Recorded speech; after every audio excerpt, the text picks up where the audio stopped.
Advanced Tobruk system, Quickstart basic game 1. See it played, Germans versus Americans, battling for a small village. So this is a Quickstart basic game. Quickstart means very small map here, one Quickstart basic game scenario, a force of Americans, several squads, light machine guns, leaders against a similar German force, and basic game in that we're playing with a mere 8 pages of rules, including 1 page of charts. This Quickstart basic game, I will say, has succeeded in something. It has, again, made me want to play the full game. The full game, full rules. And I will say that about all of the different ATS basic games, intro games, and I've seen a lot of different versions out there, have a number of different versions, have played a number of different versions. All of these ATS basic games, intro games, seem to succeed in making me want to play the full game. Okay, so this is turn 3. Each side rolls for initiative. Low roll wins, so the Germans have the initiative. Sergeant Carr, who's wounded here, with his MG42 and 1.5 squads, they are going to open fire across the street here at Sergeant Walsh and his men in the small stone building there in Gulf 7.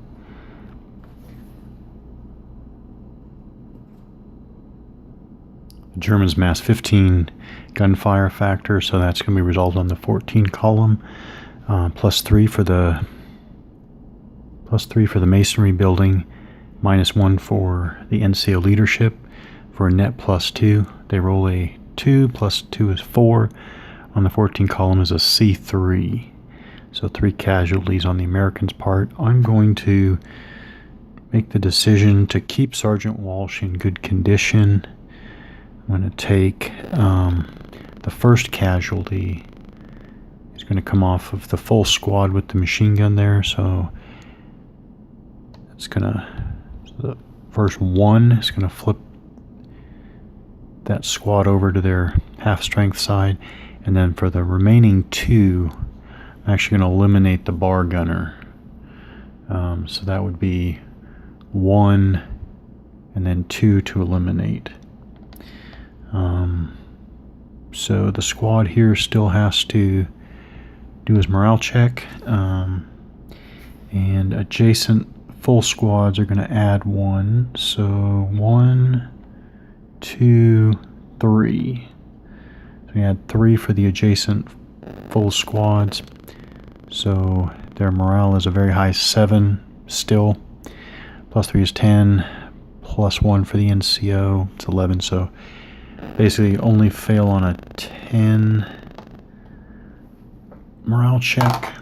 They roll 8. They still... Oh, wait. They have to... Oh, wait. Sorry, they have to add 3 for the C3 result. So that's 11.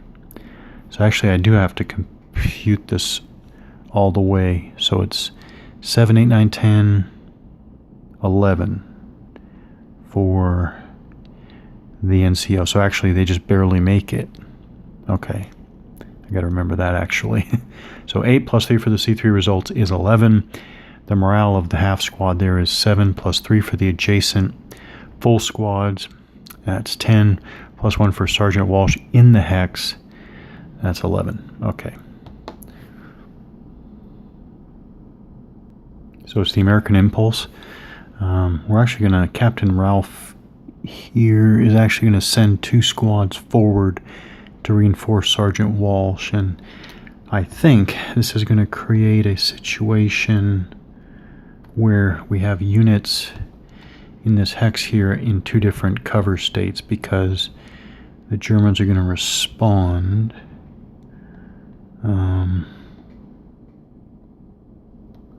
with what?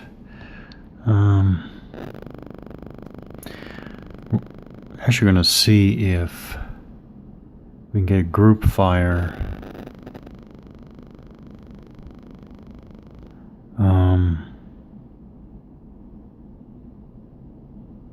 Actually, why would they do opportunity fire? Huh.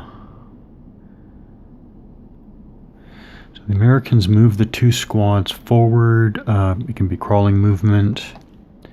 So they would be in the hex here. They would be marked with a movement marker on top of them showing crawling movement, 1 hex movement. These units that were already there would still be stationary. Yeah, but that's the same. Crawling and stationary actually are the same die roll modifier on the cover state table. Yeah. Oh, all right. I'll just leave it there. Still, there are 2 different states, but the modifier is the same. Now. Yeah, I don't see why the Germans would. I'm not sure why. They wouldn't assume that the Americans would want to go any further. Oh well. We'll just say that's the American impulse, and we're back to the German impulse. And so now this will be a combined fire. So Captain Vice here has a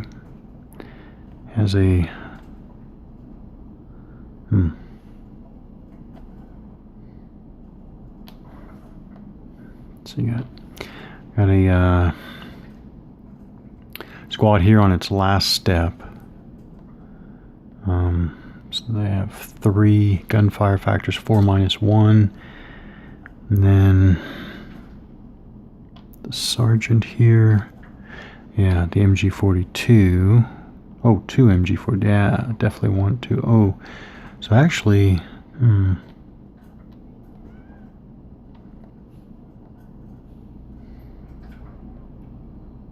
given that we have an NCO with 2 MG42s, actually change this up. Actually, see if.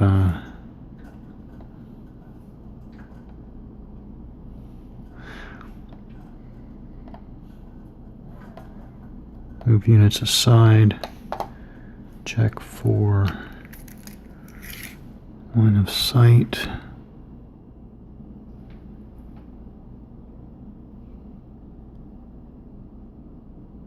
Wow, that's close.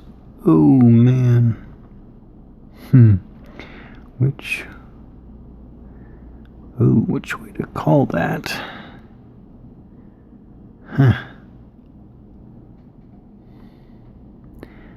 Wow, that's... Well, I guess since it's so close, I'll call it clipped.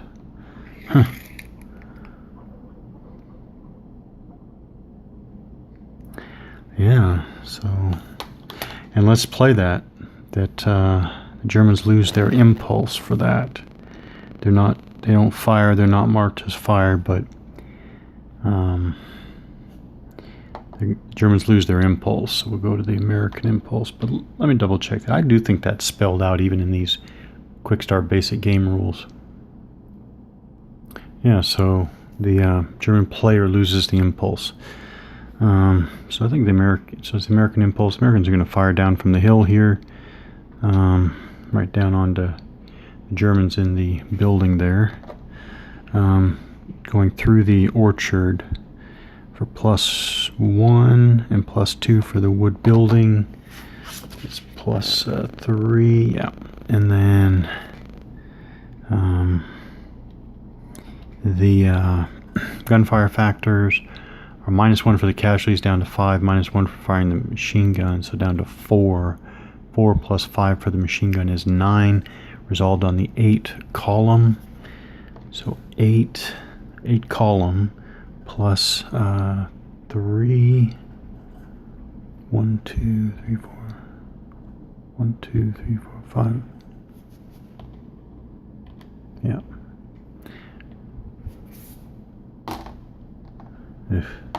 6, 7, 8, 9 is no effect.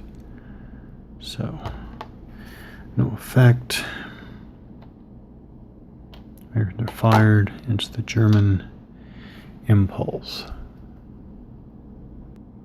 Okay, so the Germans here, now Captain Weiss takes his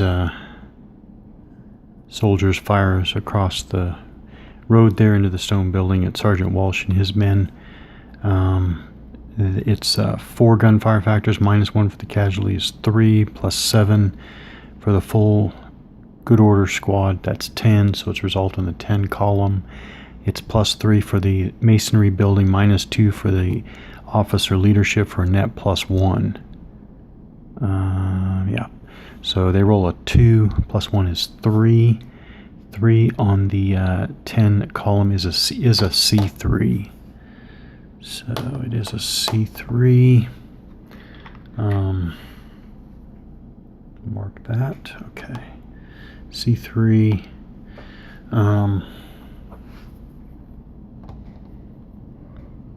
Is not, well, actually he reinforced, didn't he?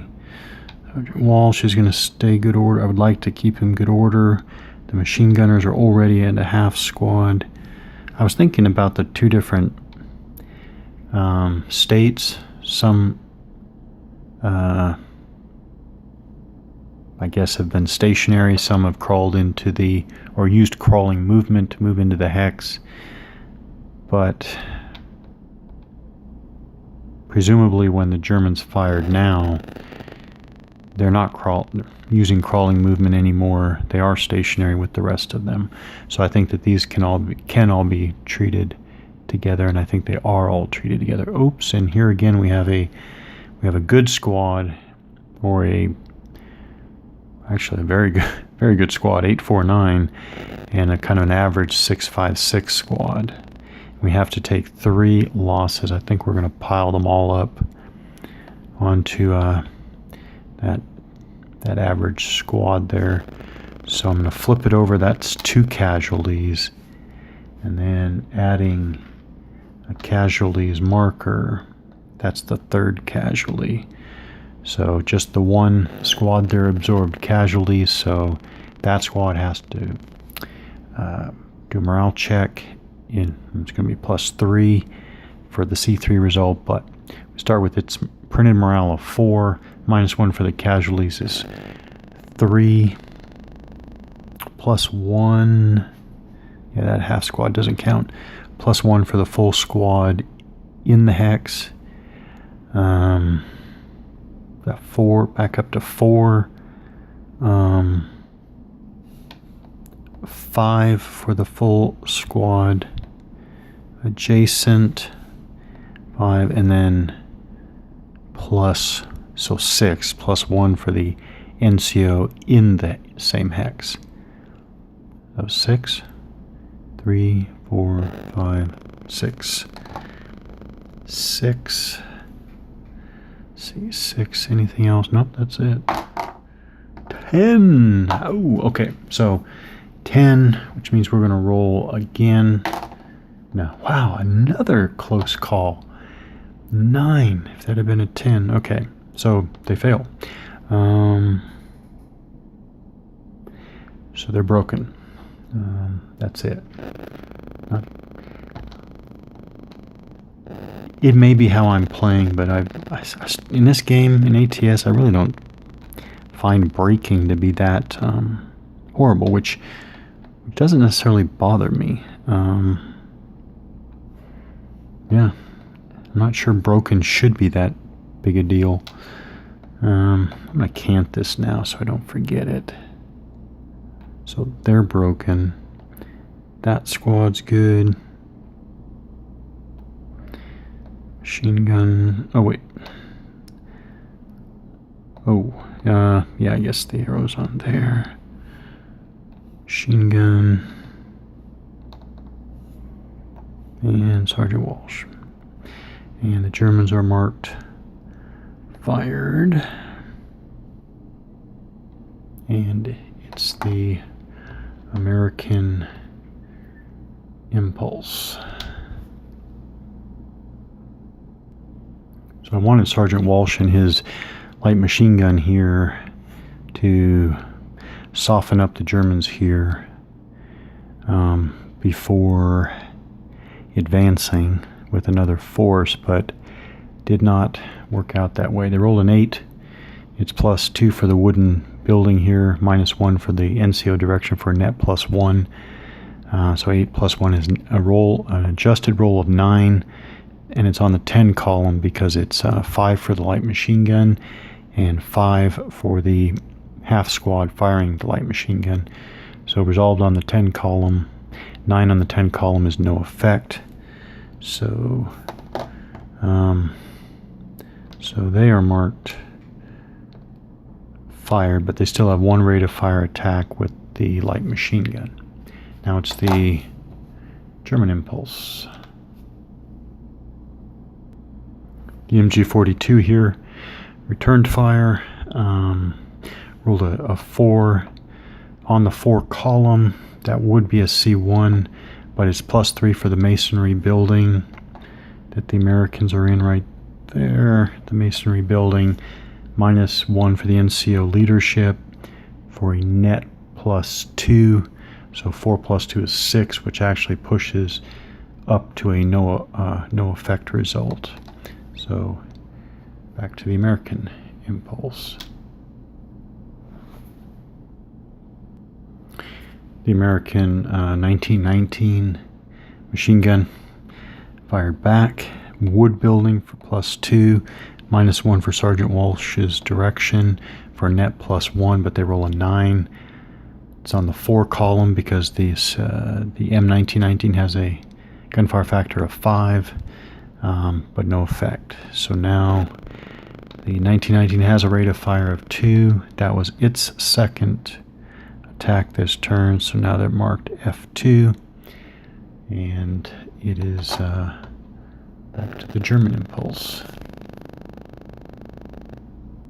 So actually, thanks to the MG42 having a higher rate of fire than the American 1919, they have a 3rd rate of fire attack, so they fired back with Sergeant Carr's direction. Stone building +3, -1 for NCO direction for a net +2. They actually roll a good low number like 2. +2 is 4. 4 on the 4 column is actually a C1. So the Americans take a C1 result. And before I forget, the German MG42 is now marked F3. Done this for this turn. So now where do the Americans want to take that? C1. Again, like to keep the, well, yeah, definitely want to keep the crew of the machine gun good. Have a good squad there. Broken. Yeah. Actually, isn't that interesting? So if the C1 is taken by this broken half squad, it eliminates it, but nobody has to take a morale check. That's interesting. It's not like you might expect that everybody in the hex takes a morale check. It says only units that absorb losses. The one unit that absorbed the C1 loss was eliminated.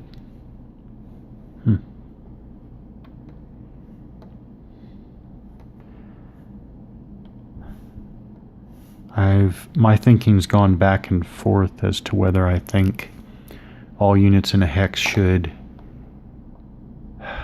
suffer the possibility of adverse morale effects or not. Or maybe there's a even better way of doing it. Anyways, that was just an aside. Actually, these are the rules as written, I think. I mean, it's not good that the Americans have lost a whole squad now, but there's no morale roll or check specifically. So back to the American Impulse. Okay, maybe this is the result of all that firing back and forth. I think Captain Ralph, yep, his bar gunner and his full squad there, they're going to use declare crawling movement and move one hex out into the street there. There's no more fire from this stack. They're marked F3. I don't think on double checking, but there is no machine gun here.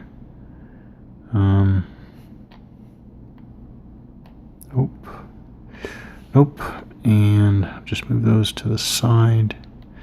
Well, yeah, obviously don't even have to check anymore. Obviously the two machine guns here are blocked because of the wooden buildings there from seeing Captain Ralph and his men slowly move out into the street.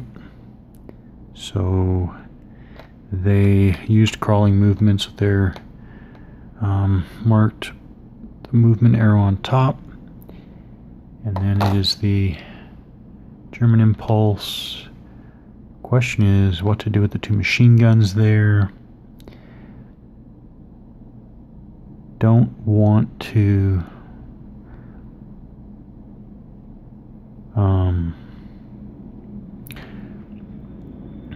actually, the Germans are going to pass. Well, I just said that. The Germans pass. Maybe that wasn't a good idea. Now the Americans pass. So that ends the fire and movement phase, fire and movement segment. So now we're going to go on to the close combat segment. I know each side is going to, well, rolling for initiative here. Oh, and I guess this was very significant. Well, was it significant or not?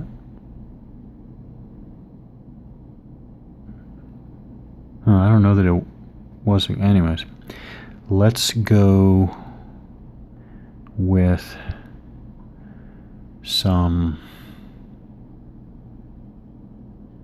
Okay. Well, low roll wins, so the Americans have the initiative for infiltration movement. All right, let's do it. On the American side, they won the initiative, so they are going to infiltrate into the building hex there.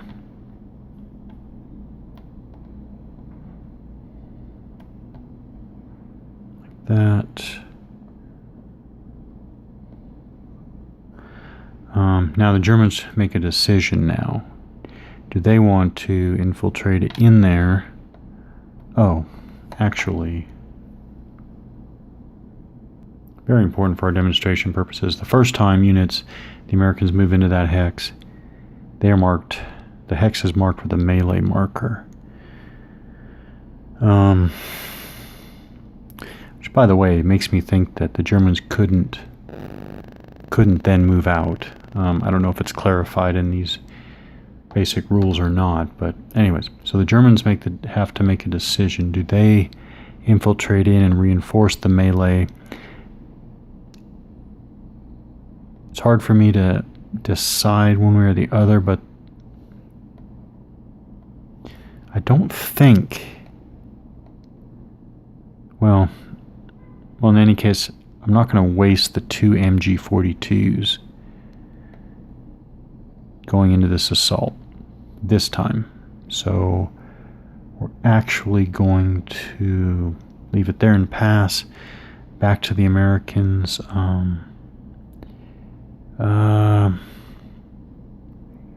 Yep, they're going to pass too. So that is step one of the close assault segment. All infiltration moves. Now we go to step two. Now this melee is going to be resolved. Basically, melee is going to be simultaneous fire. Players resolve melee in each hex location. We have one here. We can move that all away. So we've got American full squad, bar gunner, and officer. It's a melee marker. That can. Oh, we've got a German officer. Okay, German full squad, and then a unit on his last step. Okay. This fire is considered simultaneous during each round. Terrain plays no role, so the wooden building is irrelevant. Creation of odds. In melee, the gunfire factors of opposing units are compared in order to create an odds ratio for use on the melee table. Any carried LMGs, light machine guns, may also be counted by the attacker, but are never counted toward the defenders. Gunfire factor value in the creation of odds. So if these MG42s had moved in to the hex, I guess, are they still considered defenders? I guess so, because the Americans moved in first, which placed the melee marker, which I guess made them the attackers. Okay, so attack redeemed during each round of melee. The owning player may divide his attacks freely as long as each unit is involved in an attack.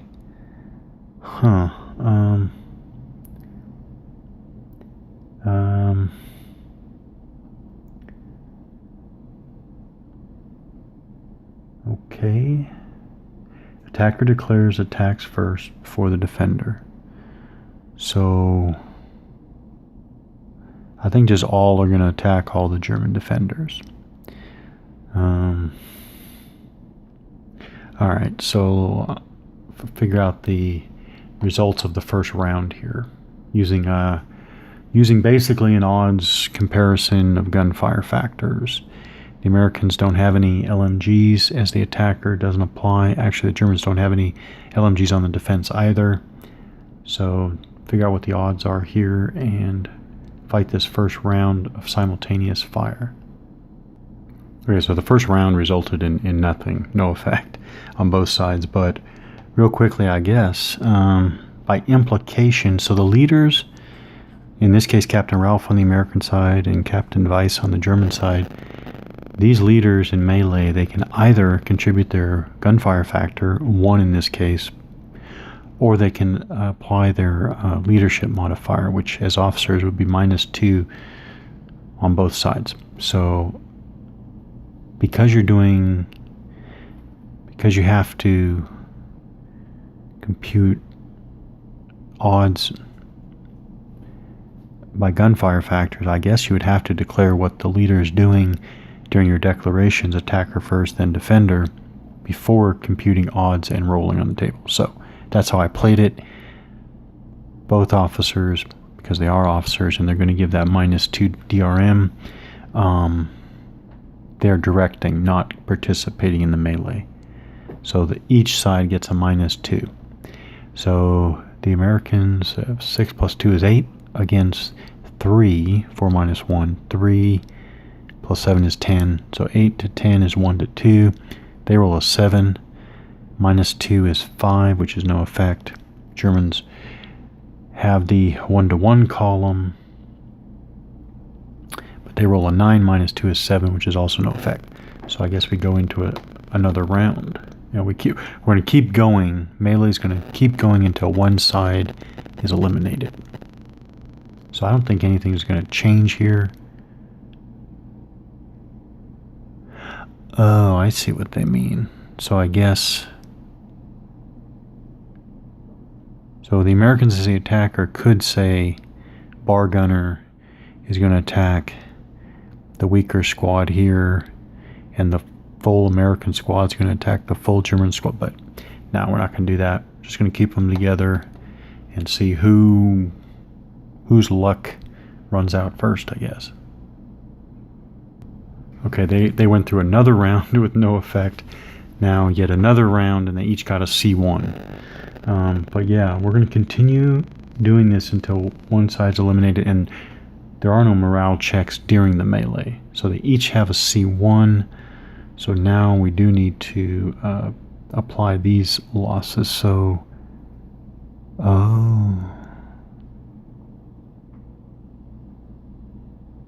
so I guess here's where the Germans would want to, I think, add a casualty there, which is going to give them 6 plus 3 is 9. But then the Americans have to. I think the Americans are going to do the same thing. They're going to apply 1 casualty to their full squad. Okay. So it doesn't change much because it's -1 on each side. 5, 6, 7, 7 to 9. Yep. So it is the same. So we continue on. Alright, we're having lots of rounds of no effect. Seems like there's a better way of doing this, but I won't talk about that now. Alright, so now the Germans got 1 casualty against the Americans. So I guess now take that off, flip full squad. Now that's presumably gonna maybe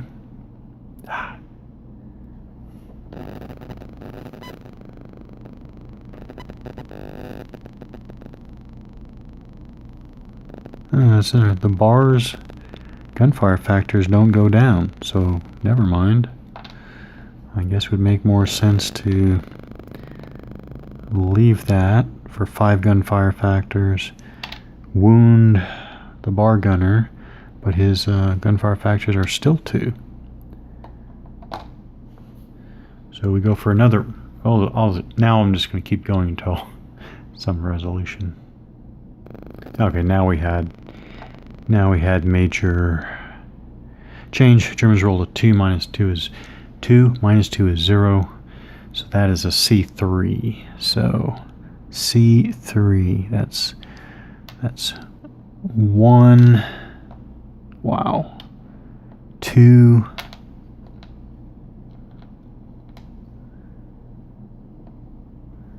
maybe 3. Yeah. Okay. So now 4 to 9. So now it's 1. It's still 1 to 2, but 9 to 4 is 2 to 1. So now that shifted things significantly for the Germans. Okay, I'm going to guess we have a winner, but both sides rolled pretty well. So first of all, the Americans are going to take a C5. So now we're on the 2 to 1 column. Germans rolled a 4 -2 for Captain Weiss is a C5. It's probably going to wipe the Americans. Well, let's figure that out first. But the Americans rolled a 3 -2. I think Captain Ralph, even though wounded, is still providing -2. And so that's a C2 result against the Germans. But first the Americans, we have 5. Yeah, 1, 2, 3.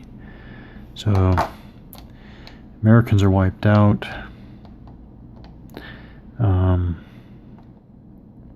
Germans take a C2. So yeah, so they would take 1 and 2. Yep, so Captain Weiss and a half squad remain like that. Still out of fire.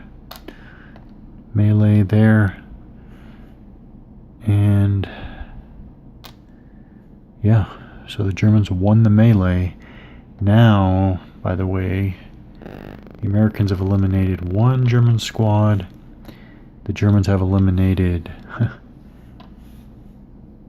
2 American squads, 2 bar gunners, and an officer. Pretty significant. Okay. We'll go on to the end of turn segment. So that ends turn 3. I move the turn marker on to turn 4, and actually it's a much more even fight now. The Germans have the benefit of still having all 3 of their MG42s and all their leaders. The Americans are down, an officer and 2 bar gunners in particular. So this will be interesting to see what the Americans can do at this point.